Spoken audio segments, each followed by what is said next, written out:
Are you tired of expensive chemical fertilizers harming your garden and, let's be real, completely draining your wallet? It's a frustration almost every gardener faces at some point. But what if I told you that the absolute best plant food available could actually be made for free, using a weed you're probably already trying to get rid of in your backyard? Today, you're going to discover the secret natural solution that organic gardeners swear by, a potent nettle infusion fertilizer. Stay tuned because we are going to transform your garden today.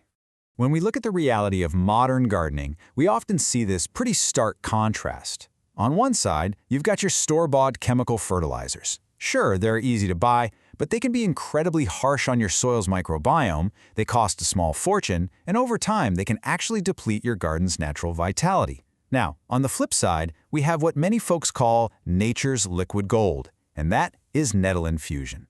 It is completely free, 100% organic, and it offers an amazingly nutrient-rich boost that works right alongside your soil, not against it. We're literally taking a common, sometimes painful weed and turning it into premium fertilizer. So welcome to this explainer. I am absolutely thrilled to guide you through this whole process today. We are going to master the creation of this amazing plant food together, step by step. By the time we finish, you'll have all the know-how you need to start confidently brewing your very own nettle infusions, even if you are a complete beginner and have never fermented a thing in your life. Here's a quick look at our roadmap for today. We'll uncover the secret of stinging nettles, go over safely foraging and harvesting, and then jump right into brewing your infusion. After that, we'll cover dilution, troubleshooting, and finish up with some pro tips and cautions. All right, let's dive right into Section 1, the secret of stinging nettles. It's time to bust the myth that these plants are just painful, invasive nuisances. The science behind why nettles are so incredibly valuable to us is actually fascinating. Nettles belong to the special group of plants known as dynamic accumulators. Because they have these extensive, really deep-reaching root systems, they act almost like miners. They're down there pulling up hidden nutritional treasure from deep within the earth, nutrients that are totally out of reach for your standard garden vegetables. And then they store all these nutrients in highly bioavailable forms right inside their leaves.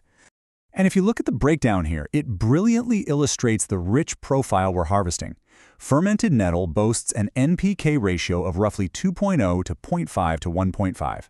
That high nitrogen content, that is what drives incredible leafy vegetative growth. I mean, community gardeners often report their kale and cabbage literally doubling in size after a single application. Plus, it pulls up essential trace minerals like iron, magnesium, calcium, and silica. You are essentially brewing a liquid multivitamin for your garden. Moving right along to Section 2, let's talk about how to actually get our hands on this stuff, safely foraging and harvesting. Okay, safety first, guys. Seriously, unless you want to learn a very itchy lesson the hard way, you absolutely must wear thick gear. We are talking thick leather or thorn-proof work gloves, long sleeves, and long pants. Those thin jersey knit garden gloves, yeah, they will not protect you. Why? Well, a nettle sting comes from these tiny, hollow silica-tipped hairs called trichomes. When you brush against them, they snap off like tiny little hypodermic needles and inject a cocktail of histamine and formic acid straight into your skin. Ouch. So please, suit up properly before you grab your shears and bucket. When you are fully suited up and ready to harvest, just follow these exact steps. First, always forage from clean locations. Stay far away from busy roadsides, drainage ditches, or any area sprayed with herbicides, because nettles will actually absorb heavy metals and chemicals right out of their environment. Second, only snip the top 4 to 6 inches of the plant.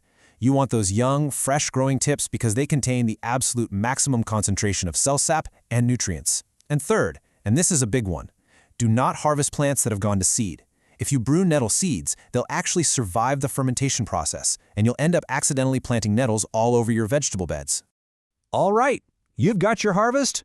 Let's jump into Section 3, brewing your nettle infusion. Now, this is where the magic happens.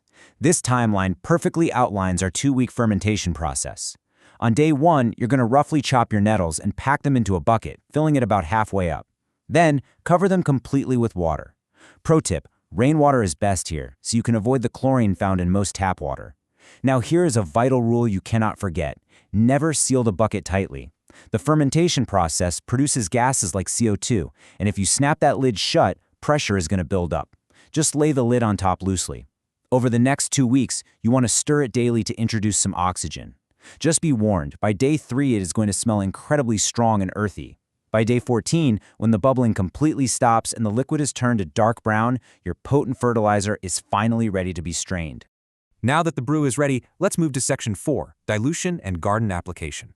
The absolute crucial point for applying this stuff is this golden ratio, 1 to 10. You must dilute 1 part of your potent nettle concentrate to 10 parts water. If you get impatient and apply the concentrate directly, it is so crazy nitrogen dense that it will literally burn the roots of your plants and damage your soil biology. So always dilute. When you are actually applying it, you want to tailor your approach to the specific plant. For a soil drench right around the roots, use that 1 to 10 ratio. This is fantastic for heavy feeders. Think heirloom tomatoes right before they flower, leafy greens, brassicas, and sweet corn. But keep in mind, you should not use this on nitrogen-fixing crops like beans and peas, or root vegetables like onions. They really don't want the extra nitrogen. Alternatively, you can mix up a 1 to 20 ratio and use it as a foliar spray directly on the leaves early in the morning for super rapid nutrient absorption. Even the best master gardeners run into hiccups. So let's cover section 5, troubleshooting and storage tips. Okay, let's address the elephant in the room. The smell. Fermenting nettles in water smells absolutely terrible. We're talking swamp on a hot day terrible. If the notoriously foul odor is bothering you or, threatening your relationship with your neighbors, here's a really simple trick. Just add a handful of rock flour, some clay, or a scoop of finished compost right into the brewing bucket. This helps to significantly neutralize and bind those odors during the active fermentation phase, and it won't harm your final product at all. Let's talk long-term storage and see how this builds your gardening arsenal for the entire season. Once that bubbling stops, you have to strain out all the plant mush. But don't throw that mush away. Toss it straight into your compost bin, where it's going to act as an amazing compost accelerator. Take your remaining dark liquid concentrate, put it into a tightly sealed bottle, and keep it in a cool, dark place. The smell will stay completely contained, and the liquid will remain potent and stable for up to 6 months. That will easily get you through the entire spring and summer growing season. Finally, let's wrap things up with section 6, pro tips and final cautions. If you absolutely hate the smell of water fermentation, or maybe you just want a different kind of boost for your plants, you can alternatively make nettle fermented plant juice, often called FPJ. Instead of soaking your chopped nettles in water, you massage them together with an equal weight of brown sugar and let the mixture sit in a glass jar for a week. The sugar actually draws out the plant sap through osmosis. It naturally ferments into a dark, syrupy liquid completely without that bad swamp smell. But beware, because this brown sugar method extracts pure, concentrated plant hormones, amino acids, and enzymes rather than just bulk macronutrients, it acts as a powerful biostimulant, not just a standard fertilizer. Because of that, you only need a tiny dilution ratio of 1 to 500. Think about that. That's just 20 milliliters to a standard 10-liter watering can. Less is definitely more here. You are just giving the plant a gentle biological nudge to root better and grow much stronger. Before we finish up today, it is vital to remember this quick professional disclaimer. While nettle infusion has incredible benefits, the potency of natural fertilizers varies widely based on the season, your local soil quality, and the specific plants you're treating. What works wonders for a heavy-feeding cabbage might honestly be way too much for a delicate little herb.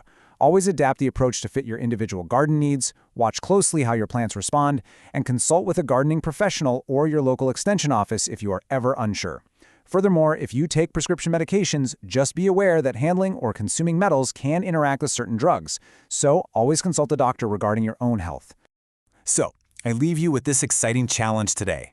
Which part of your garden will you transform with nature's liquid gold first?